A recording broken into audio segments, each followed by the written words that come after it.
Hello and welcome to Kerbal Space Program. Today we're taking a look at the K5 liner, which is roughly based off of an F5, but a bit wrong. And that's of course why I'm calling it the K5 instead of the F5. And we're going to go ahead and launch it from the island runway to spice things up, change things up a little. Oh, I completely forgot that starting at the island runway puts you in a little spot like this instead of where it should be. Let's go ahead and throttle up just a little bit, hopefully get ourselves moving. We'll go ahead and try to repair this if we can. This part is beyond repair, probably because we're using a pilot and not an engineer, which is unfortunate, but that's okay. You know what though, I think we can take off probably without really trying too hard with this particular plane. These may or may not be used as air brakes.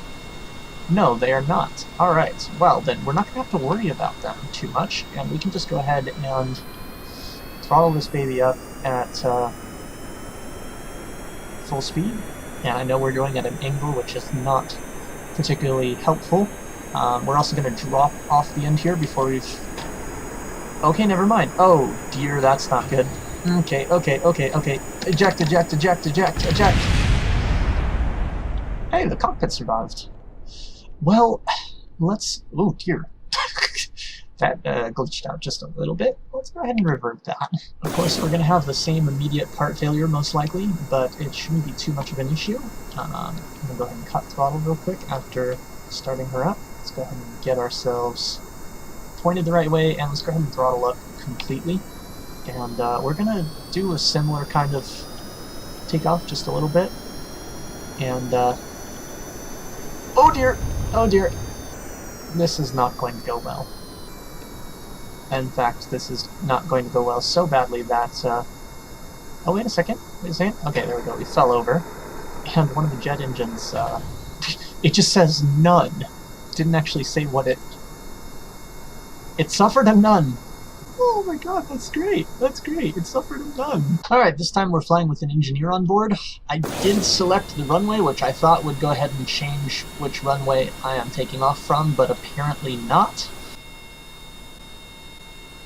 All the exciting fun of taxiing, brought to you live by Kerbal Space Program. I'm going to throttle up just a little bit more, because she doesn't quite want to do what I want. And I'm going to go ahead and set basically right about there, full throttle, engage SAS. I'm gonna actually pitch ever so slightly that way. Okay, well, yeah. Gonna retoggle the SAS. Alright, we should have a much better lineup for takeoff this time. Yeah, we should be able to take off at a relatively low velocity, I believe. There we go. Ooh, slightly wonky takeoff, but we're alright. Let's see, what does this tell us? Our worst part is one of the landing gears, the front landing gear. And we have a terrible safety rating because this is a brand new vessel, brand new parts. Because that's how that mechanic works, even though this is a sandbox save and I've created many things using some of these parts. It doesn't really know that yet. But anyhow, it's based off of an F5. It can pull quite hard, and as you saw earlier, it can stall, and in fact I've done that again just now, and we might completely lose control, we might not. It depends on whether we can recover from this deep stall that we're in. There we go. Oh, almost. Okay, now just pull up very gently so that we don't overdo it again. And as you can see, I can recover from that decently. Our thrust weight ratio is below 1. I'm just going to go ahead and leave that open so you can take a look. And it's just a small little plane, small little fighter, basically. I believe, yeah, our fuel consumption is quite low, just using Juno engines. She rolls quite well. She pitches quite well, although, like I have already demonstrated, she can quite easily overcorrect and crash. But she's a fun little plane to fly around with. You just gotta be a lot more careful with her than some of the other fighters I've designed recently. Ooh, dear. Oh, no. And speaking of being careful, there's just no way I'm going to recover from this in time, so I'm just going to have to... Come on, let go. Now, how do I wish I could set an action group to the parachute. I wonder if abort can trigger the parachute. Let's see if... Edit action groups of the Kerbal. Let's see. Can we No, we cannot edit action groups of Kerbal, even though the option is there. Although, as you can see, I did survive, so that's good. Let me go ahead and recover this Kerbal. Oh yes, and of course I called it the Liger so that it wasn't the Tiger, but still sounded a bit similar because it is of course based off of the F5, which was given the name Tiger. And while we're here, I might as well show off the KF-84. This version has the big old drop tanks on it. In fact, I believe our thrust ratio is quite low when it has all these drop tanks on it.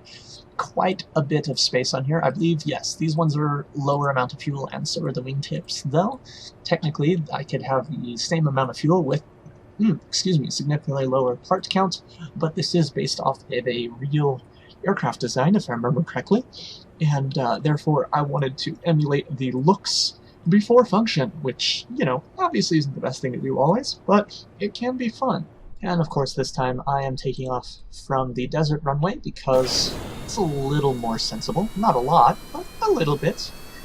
And, oh hey, look at that, we got a stuck control surface already, but those are not active control surfaces anyhow. That said, oh, we do have a pilot on board, so we're probably not going to be able to repair it. I believe we do need an engineer in order to do that. But, like I said already, that's a part that's actually not going to be used, so I'm not going to worry about it too much. Ooh! And that was the only yaw control surface on the plane that I just accidentally destroyed. This is a plane that is much harder to get off the ground with the, with the drop tanks on board. Of course, if I let it get up to a higher speed before pulling up like that, I would have been fine. As you can see, the SAS is attempting to yaw quite hard, but literally can't because there are no yaw control surfaces. I could, of course, enable the reaction wheels on here. Let me double check that they are, yes, they are disabled, but I don't like to do that on my jets because it's not very realistic. Of course, realism and Kerbal Space Ram don't always go together in the same sentence, but sometimes it is fun to use them that way. Anyhow, I'll go ahead and just engage Time Warp, get us going a bit faster into the sky. We are still increasing in altitude, which is good, and I'm just going to actually fly for a little while. I believe the outer tanks are draining first. Yep, that's correct. They are. And they, of course, drain very, very slowly because the one engine we have on board is the tiniest engine, and she is not using a huge amount of fuel. In fact, as our altitude goes up, the amount of fuel she uses will continue to decrease, and I just noticed that we are continuously side-slipping, and it is changing our actual direction that we're traveling due to that not having a yaw control surface anymore, which obviously is a slight concern, but not a major concern. And even though we still have quite a bit of fuel on board on these outer drop tanks, I'm going to go ahead and demonstrate ditching them. And I forgot that I was at Time Warp, so they dropped a little more dramatically than I intended. Let's go ahead and do a stupid maneuver. Wow, that was indeed stupid. It wasn't quite the stupid maneuver I was intending. Let's go ahead and drop those at the same time. And we're going to go ahead and follow those down to a certain extent. And now look at that, they turn towards each other a little bit. In fact, let's go ahead and target this one. And we're actually not even going towards it yet. There we go, now we are. Alright, I'm actually going to set this to surface velocity though. We are coming towards the ground quite quickly. I'm going to go ahead and pull up before we die, because, you know, as much fun as it was to do that, I didn't want to kill the Kerbal. Although I am going to revert this flight so that we start with the tail surface on board instead of doing what I've done just now. I did just manage to put her into a uncontrolled stall though, so this plane can flat spin to its death. I did not realize that was possible with this particular design. That's quite neat, actually. Quite horrible, of course, too. We are... Oh! The hatch is considered obstructed because of the wing placement. That's not good. Fortunately... Oh, dear. I was going to say, fortunately, our... Oh, hey, look at that! I recovered from the flat spin. That's pretty good, considering we can't actually leave the plane. Whee! Yeah, doing barrel rolls in this design, at least without the horizontal control surface, is not a good idea. And this time, before we launch, I'm going to go ahead and get us in the daytime because I'd like to see a little bit better. Alright, there we go. I just noticed our wheels are halfway through the ground. Not halfway, but they're still in the ground more than you would expect. I'm going to go ahead and let go of the time warp and start trying to control her, though, now that we're getting closer to the end of the runway. And there you go. She gets off the ground quite a bit easier if you let her accelerate to a proper speed before takeoff. So, you know, in other words, if you take off properly, which shouldn't be surprising, really, but in any case, she does have the drop tanks, as last time. I don't know if you heard that, but a light was just switched in the place that I am currently located, and it caused a noticeable sound in my microphone, which is an interesting bit of interference to experience I've not noticed before. And yes, I am flying towards the mountains because more varied terrain is more interesting to fly over. Also, I'm considering flying quite irresponsibly. I am going to have to stop recording pretty soon, though. So, at this point, hey, look at that, a stuck control surface. We do have only a pilot on board, though, so not much we can do about it. I wonder what the current worst part is. Still the small landing gear. I believe I can trash part. I guess that means I would indicate that I will trash it upon recovery. I'm not sure, though. Before I go ahead and do that, oh, it doesn't tell me the mean time between failures right now. I'm going to go ahead and click trash part on this. Ah, indeed. You mark a part as not to be recovered. I'm going to go ahead and fly this around for a bit. I will not be able to continue to provide voice, but I'm just going to have a little bit of fun on my own. And thanks for watching. As always, I'll see you in space. I haven't said that in forever.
Successful repair.